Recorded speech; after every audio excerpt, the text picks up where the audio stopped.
ರೇಣುಕಾಸ್ವಾಮಿ ಕೊಲೆ ಪ್ರಕರಣದ ಆರೋಪಿಗಳ ಜಾಮೀನು ಅರ್ಜಿಯ ವಿಚಾರಣೆ ಈಗಷ್ಟೇ ಆರಂಭವಾಗಿದೆ. ಆಕ್ಷೇಪಣಾ ವಾದವನ್ನು ಎಸ್ಪಿಪಿ ಪ್ರಸನ್ನಕುಮಾರ್ ಅವರು ಆರಂಭ ಮಾಡಿದ್ದಾರೆ. ಹೈಕೋರ್ಟ್ ಕಟಕಟಿಯಲ್ಲಿ ದರ್ಶನ್ ಜಾಮೀನು ಭವಿಷ್ಯ ಏನಾಗುತ್ತೆ ಅನ್ನೋದು ಇವತ್ತು ನಿರ್ಧಾರವಾಗುತ್ತಾ ಕಾದು ನೋಡಬೇಕು. ಯಾಕಂದ್ರೆ ಆಕ್ಷೇಪಣಾ ವಾದವನ್ನ ಮಾಡ್ತಾ ಇದ್ದಾರೆ ಎಸ್ಪಿಪಿ ಪ್ರಸನ್ನಕುಮಾರ್ ಅವರು. ಆರೋಪಿಗಳ ಮನೆಯಲ್ಲಿ ರೇಣುಕಾಸ್ವಾಮಿ ವಸ್ತುಗಳು ಸಿಕ್ಕಿವೆ. ಇದು ಕಿಡ್ನಾಪ್ ಮಾತ್ರ ಅಲ್ಲ, ಕಿಡ್ನಾಪ್ ಜೊತೆಗೆ ರಾಬರಿ ಕೂಡ ಅನ್ನೋದಕ್ಕೆ ಸಂಬಂಧಪಟ್ಟ ಹಾಗೆ ರೇಣುಕಾಸ್ವಾಮಿಯ ಚಿನ್ನಾಭರಣಗಳು ಮತ್ತು ಲಿಂಗದ ಕರಡಿಕೆ ಏನಿದ್ವು ಅವು ಕಳವಾಗಿದ್ವು. ಅದು ಆತನ ದೇಹ ಇದ್ದ ಸ್ಥಿತಿಯಲ್ಲಿ ಇರಲಿಲ್ಲ. ಅದು ಎಲ್ಲಿ ಹೋಯ್ತು ಅಂತ ಹುಡುಕಾಟ ನಡೆಸಿದಂತಹ ಸಂದರ್ಭದಲ್ಲಿ ಇತರೆ ಆರೋಪಿಗಳೇನಿದ್ದಾರೆ ಅವರುಗಳ ಮನೆಯಲ್ಲಿತ್ತು. ಹೀಗಾಗಿ ಕಿಡ್ನಾಪ್ ಜೊತೆಗೆ ರಾಬರಿ ಕೂಡ ಮಾಡಿದ್ದಾರೆ ಅನ್ನೋದಕ್ಕೆ ಇದೊಂದು ಪೂರಕವಾದಂತಹ ಅಂಶ ಅಂತ. ರೇಣುಕಾಸ್ವಾಮಿ ಕರೆಂಟ್ ಶಾಕ್ ಕೊಟ್ಟು ಹತ್ಯೆಯನ್ನ ಮಾಡಿದ್ದಾರೆ. ಆರೋಪಿ ಧನರಾಜ್ನಿಂದ ರೇಣುಕಾಸ್ವಾಮಿಗೆ ಕರೆಂಟ್ ಶಾಕ್ ಅನ್ನ ಕೊಡಲಾಗಿದೆ. ಶೆಡ್ನಲ್ಲಿ ಹಲ್ಲೆ ಮಾಡಿ ಹತ್ಯೆಯನ್ನ ಮಾಡಿದ್ದಾರೆ. ಕಿಡ್ನಾಪ್ ಮಾಡಿ ಕರೆ ತಂದು ಹಲ್ಲೆ ನಡೆಸಿದ್ದಾರೆ, ಕರೆಂಟ್ ಶಾಕ್ ಕೊಟ್ಟಿದ್ದಾರೆ, ಬರ್ಬರವಾಗಿ ಆತನ ಮೇಲೆ ಅಟ್ಯಾಕ್ ಮಾಡಿದ್ದಾರೆ ಎಲ್ಲರೂ ಕೂಡ. ಸೊ ಅದಾದ ಪರಿಣಾಮ ಆತ ಸಾವನ್ನಪ್ಪಿದ್ದಾನೆ. ರೇಣುಕಾಸ್ವಾಮಿಗೆ ಕರೆಂಟ್ ಶಾಕ್ ಕೊಟ್ಟು ಧನರಾಜ್ನಿಂದ ರೇಣುಕಾಸ್ವಾಮಿಗೆ ಕರೆಂಟ್ ಶಾಕ್ ಅನ್ನ ಕೊಡಲಾಗಿತ್ತು ಅಂತ ಆರೋಪಿ ಧನರಾಜ್ನ ವಿಷಯವನ್ನು ಕೂಡ ಇಲ್ಲಿ ಹೇಳ್ತಾ ಇದ್ದಾರೆ. ಶೆಡ್ನಲ್ಲಿ ಹಲ್ಲೆ ಮಾಡಿ ಹತ್ಯೆ ಮಾಡಿದ್ದಾರೆ.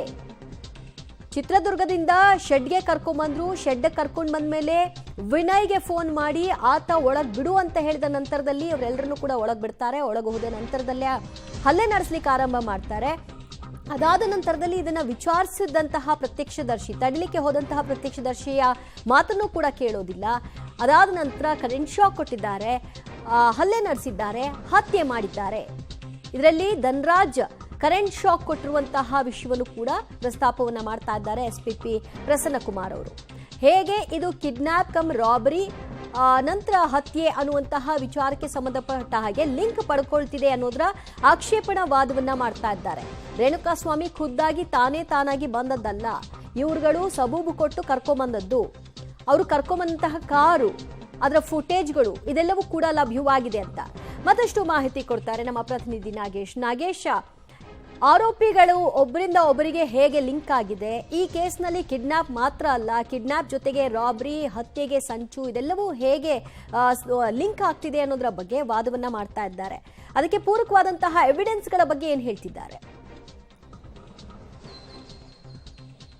ದಿವ್ಯಾ, ರೇಣುಕಾಸ್ವಾಮಿಯನ್ನ ಚಿತ್ರದುರ್ಗದಿಂದ ಕೇವಲ ಕಿಡ್ನಾಪ್ ಮಾಡಿಲ್ಲ, ಕಿಡ್ನಾಪ್ ಮಾಡ್ಕೊಂಡ್ಬಂದು ಆತನ ಮೇಲಿದ್ದಂಥ ಚಿನ್ನಾಭರಣ ಎಲ್ಲವನ್ನು ಕೂಡ ರಾಬರಿ ಮಾಡಿದ್ದಾರೆ ಅನ್ನುವಂಥದ್ದು ಬಹಳ ಪ್ರಮುಖವಾಗಿರುವಂಥ ಅಂಶವನ್ನು ಉಲ್ಲೇಖ ಮಾಡೋದ್ರ ಜೊತೆಗೆ ಇವರು ಶೆಡ್ಗೆ ಕರೆದುಕೊಂಡು ಬಂದ ನಂತರ ಪ್ರತ್ಯಕ್ಷದರ್ಶಿ ಒಬ್ಬರು ಏನು ನೋಡಿದ್ರು ಆತನ ಹೇಳಿಕೆ ಮೇಲೆ ವಾದವನ್ನು ಮಾಡುವ ಕೆಲಸವನ್ನು ಮಾಡ್ತಿರುವಂಥದ್ದು. ಪ್ರತ್ಯಕ್ಷದರ್ಶಿ ಅವರು ಹಲ್ಲೆ ಮಾಡ್ತಿರುವಂಥ ಸಂದರ್ಭದಲ್ಲಿ, ವಿರೋಧ ಮಾಡಲಿಕ್ಕೆ ಹೋದಂಥ ಸಂದರ್ಭದಲ್ಲಿ ಆತನಿಗೆ ತಡೆದಿದ್ದಾರೆ ಅನ್ನುವಂಥ ಅಂಶವನ್ನು ಕೂಡ ಉಲ್ಲೇಖವನ್ನು ಮಾಡಿ ಅಲ್ಲಿ ವಾದವನ್ನು ಮಾಡುವ ಕೆಲಸವನ್ನು ಮಾಡ್ತಿರುವಂಥದ್ದು. ಜೊತೆಗೆ ಈಗಾಗಲೇ ರೇಣುಕಾಸ್ವಾಮಿಯನ್ನ ಶೆಡ್ಗೆ ಕರೆದುಕೊಂಡು ಬಂದು ಇತರೆ ಆರೋಪಿಗಳಿಂದ ಹಲ್ಲೆ ಮಾಡೋದ್ರ ಜೊತೆಗೆ ಎಲೆಕ್ಟ್ರಿಕಲ್ ಉಪಕರಣ ಬಳಸಿ ಧನರಾಜ್ ಅವರು ರೇಣುಕಾಸ್ವಾಮಿಯನ್ನ ಎಲೆಕ್ಟ್ರಿಕಲ್ ಶಾಕ್ ಅನ್ನ ಕೊಟ್ಟಿದ್ದಾರೆ ಅನ್ನುವಂಥ ಅಂಶವನ್ನು ಕೂಡ ಉಲ್ಲೇಖ ಮಾಡುವ ಕೆಲಸಕ್ಕೆ ಮಾಡ್ತಿರುವಂಥದ್ದು.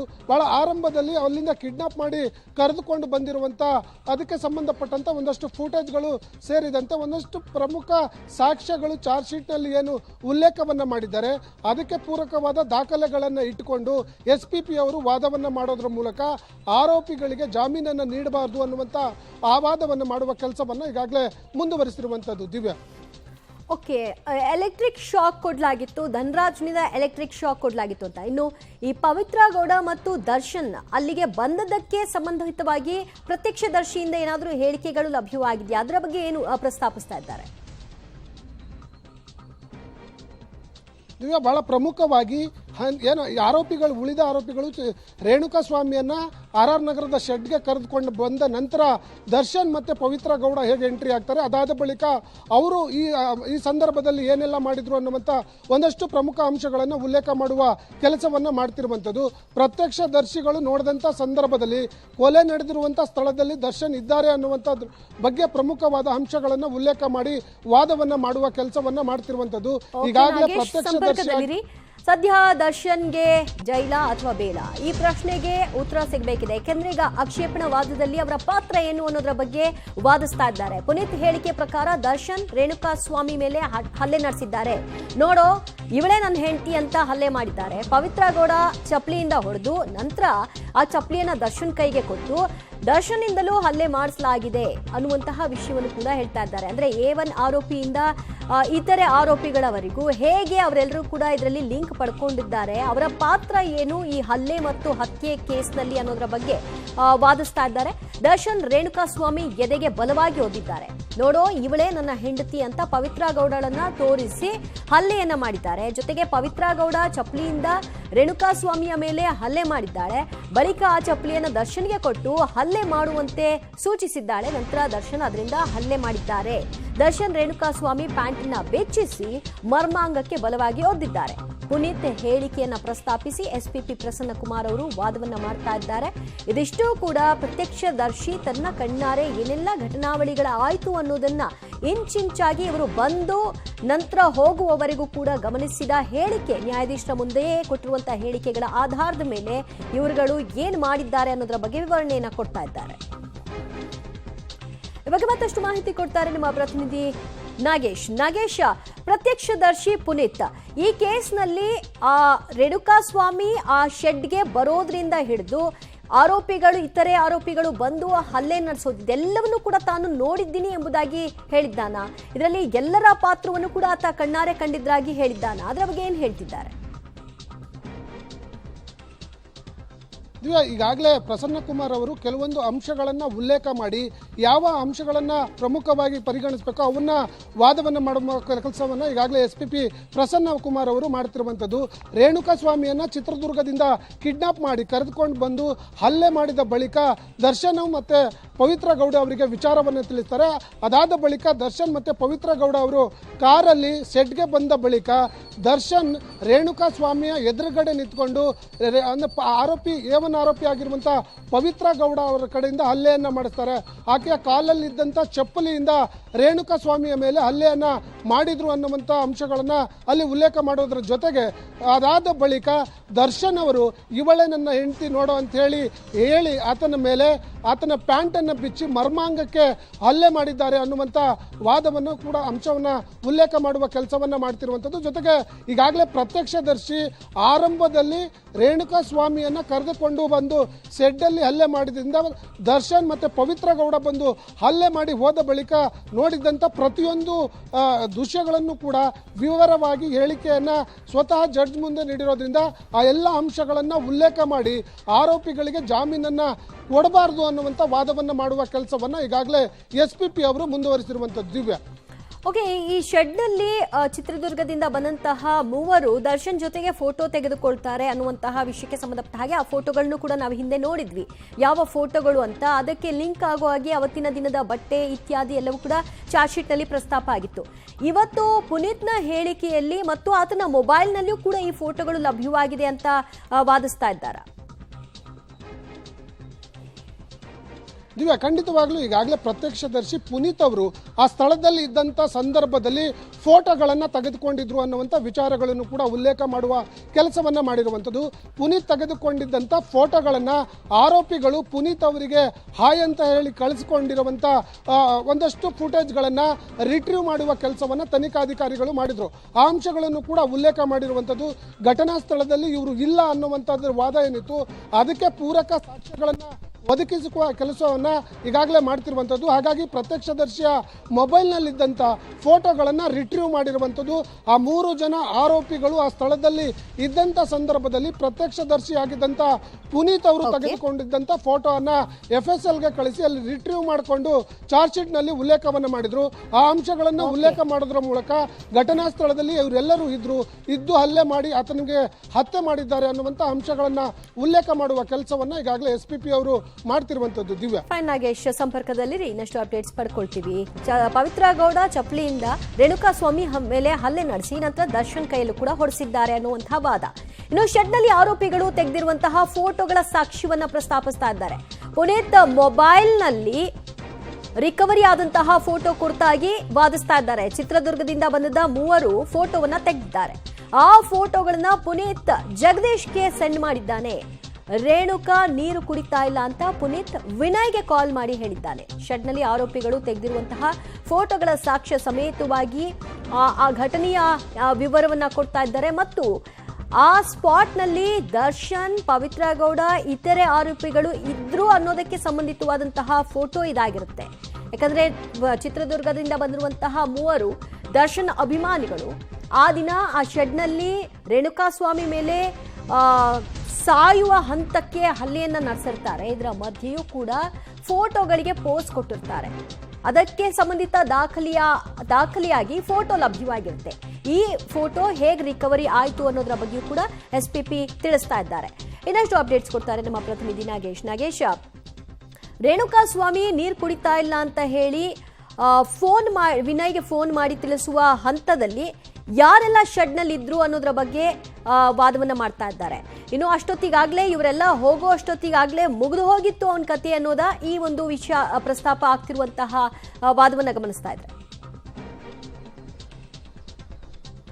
ರೇಣುಕಾಸ್ವಾಮಿಯನ್ನ ಚಿತ್ರದುರ್ಗದಿಂದ ಕಿಡ್ನಾಪ್ ಮಾಡಿ ಕರೆತಂದು ಅವರದಲ್ಲಿ ಇದ್ದಂತ ಕಿಡ್ನಾಪ್ ಮಾಡಿ ಕರೆದುಕೊಂಡು ಬಂದಿದ್ದ ರಾಘವೇಂದ್ರ, ಜಗದೀಶ್ ಅಂಡ್ ಟೀಮ್ ಒಂದು ಹಂತದಲ್ಲಿ ಎಲ್ಲರೂ ಕೂಡ ಆತನ ಮೇಲೆ ಹಲ್ಲೆ ಮಾಡಿರ್ತಾರೆ ಅನ್ನುವಂಥ ವಿಚಾರ. ಜೊತೆಗೆ ಈಗಾಗಲೇ ದರ್ಶನ್, ಪವಿತ್ರ ಗೌಡ ಸೇರಿದಂತೆ ಉಳಿದ ಆರೋಪಿಗಳು ಆ ಘಟನಾ ಸ್ಥಳದಲ್ಲಿ ಇದ್ರು ಅನ್ನುವಂಥದ್ದಕ್ಕೆ ಒಂದಷ್ಟು ಪೂರಕ ಸಾಕ್ಷ್ಯಗಳನ್ನು ಒದಗಿಸುವ ಕೆಲಸವನ್ನ ತನಿಖಾಧಿಕಾರಿಗಳು ಮಾಡ್ತಿರುವಂಥದ್ದು. ಜೊತೆಗೆ SPP ಆ ಅಂಶಗಳನ್ನು ಉಲ್ಲೇಖ ಮಾಡಿ ವಾದ ಮಾಡುವ ಕೆಲಸಕ್ಕೆ ಮುಂದಾಗಿರುವಂಥದ್ದು. ಬಹಳ ಪ್ರಮುಖವಾಗಿ ಈ ಪ್ರತ್ಯಕ್ಷದರ್ಶಿ ಆಗಿರುವಂತಹ ಪುನೀತ್ ಏನಿದ್ದಾನೆ, ಘಟನಾ ಸ್ಥಳದಲ್ಲಿದ್ದಂತಹ ತೆಗೆದುಕೊಂಡಿರುವಂತಹ ಫೋಟೋಗಳಲ್ಲಿ ಆ ಫೋಟೋಗಳನ್ನು ಆರೋಪಿ ಜಗದೀಶ್ ಅವರಿಗೆ ಕಳಿಸಿದ್ದ ಅನ್ನುವಂಥ ಅಂಶದ ಜೊತೆಗೆ ಈಗಾಗಲೇ ಅಲ್ಲಿ ಪ್ರತ್ಯಕ್ಷದರ್ಶಿ ಆಗಿದ್ದಂತಹ ಪುನೀತ್ ಅವರು ಆರೋಪಿ ವಿನಯ್ಗೆ ಅಂದ್ರೆ ರೇಣುಕಾಸ್ವಾಮಿ ಯಾವುದೇ ನೀರು ಕುಡಿತಿಲ್ಲ ಅನ್ನುವಂಥ ಮಾಹಿತಿಯನ್ನು ಹೇಳುವಂಥ ಸಂದರ್ಭದಲ್ಲಿ ಆ ಹೊತ್ತಿನಲ್ಲಾಗಲೇ ರೇಣುಕಾಸ್ವಾಮಿ ಹಲ್ಲೆ ಆಗಿ ಆತ ಹತ್ಯೆ ಅಂದ್ರೆ ಮರಣ ಹೊಂದಿದ್ದ ಅನ್ನುವಂಥ ವಿಚಾರಗಳನ್ನು ಕೂಡ ಪ್ರಸ್ತಾಪ ಮಾಡುವ ಕೆಲಸವನ್ನ ಮಾಡಿರುವಂಥದ್ದು. ಇವರು ಹಲ್ಲೆ ಮಾಡಿದ ತೀವ್ರತೆಗೆ ಆತನ ಪಕ್ಕೆಲುಬು ಮತ್ತು ಶ್ವಾಸಕೋಶಕ್ಕೆ ಗಂಭೀರವಾಗಿ ಗಾಯವಾಗಿ ಆತ ಅಲ್ಲೇ ಸ್ಥಳದಲ್ಲೇ ಮೃತಪಟ್ಟಿದ್ದ ಅನ್ನುವಂಥ ವಿಚಾರಗಳನ್ನು ಪ್ರಸ್ತಾಪ ಮಾಡುವ ಕೆಲಸಕ್ಕೆ ಈಗಾಗಲೇ SPP ಅವರು ಮುಂದಾಗಿರುವಂಥದ್ದು. ದಿವ್ಯಾ. ಓಕೆ ನಾಗೇಶ್, ಸಂಪರ್ಕದಲ್ಲಿ ಇನ್ನು ಮರಣೋತ್ತರ ಪರೀಕ್ಷೆಯ ಒಂದು ರಿಪೋರ್ಟ್ನ ಆಧಾರವಾಗಿಯೂ ಕೂಡ ಈಗ ವಾದವನ್ನ ಮಾಡ್ತಾ ಇದ್ದಾರೆ.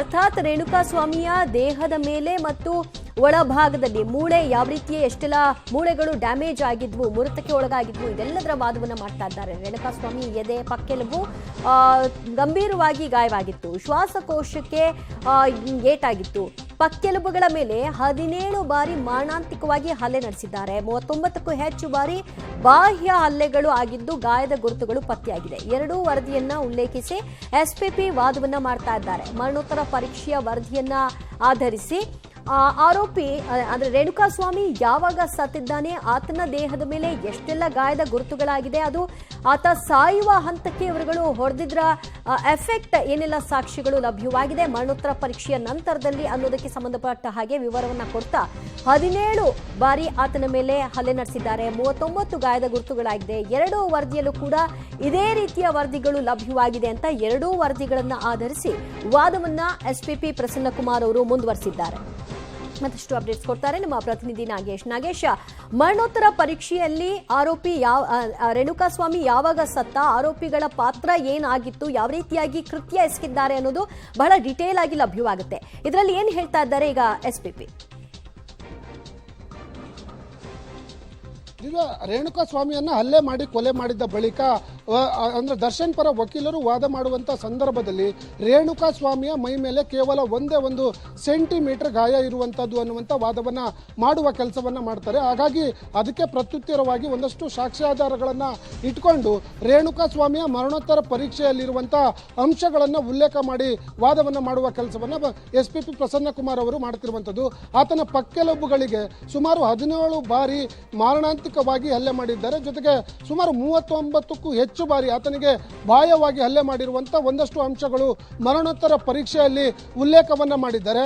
ಅದರ ಜೊತೆಗೆ ಈಗಾಗಲೇ ಆತನ ಮೆಡಿಕಲ್ ರಿಪೋರ್ಟ್ ಅಂದರೆ ಮರಣೋತ್ತರ ಪರೀಕ್ಷೆ 2 ವರದಿಗಳನ್ನು ನೋಡಿದಂಥ ಸಂದರ್ಭದಲ್ಲಿ ಆತನಿಗೆ ಆರೋಪಿಗಳು ಯಾವ ರೀತಿಯಾಗಿ ಚಿತ್ರಹಿಂಸೆ ಕೊಟ್ಟು ಆತನಿಗೆ ಮಾರಣಾಂತಿಕವಾಗಿ ಹಲ್ಲೆ ಮಾಡಿ ಕೊಲೆ ಮಾಡಿದ್ದಾರೆ ಅನ್ನುವಂಥ ಅಂಶಗಳು ಆ ಮರಣೋತ್ತರ ಪರೀಕ್ಷೆಯನ್ನು ನೋಡಿದಂಥ ಸಂದರ್ಭದಲ್ಲಿ ಗೊತ್ತಾಗುತ್ತೆ.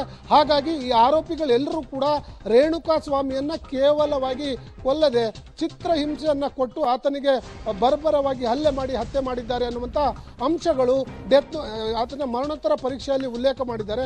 ಅದನ್ನು ಒಂದಷ್ಟು ಪ್ರಮುಖ ಅಂಶಗಳನ್ನಾಗಿ ಉಲ್ಲೇಖ ಮಾಡಿ ವಾದ ಮಾಡುವ ಕೆಲಸವನ್ನು ಈಗಾಗಲೇ ಪ್ರಸನ್ನ ಕುಮಾರ್ ಅವರು ಮುಂದುವರಿಸಿರುವಂಥದ್ದು. ದಿವ್ಯಾ, ರೈಟ್, ನಾಗೇಶ್ ಸಂಪರ್ಕದಲ್ಲಿ ಇನ್ನಷ್ಟು ಮಾಹಿತಿಯನ್ನು ನಿಮ್ಮಿಂದ ಪಡೆದುಕೊಳ್ತೀವಿ. ಸದ್ಯ ರೇಣುಕಾ ಸ್ವಾಮಿಯ ಪೋಸ್ಟ್ ಮಾರ್ಟಮ್ ರಿಪೋರ್ಟ್ನ ಆಧರಿಸಿ ವಾದವನ್ನ ಮಾಡ್ತಾ ಇದ್ದಾರೆ.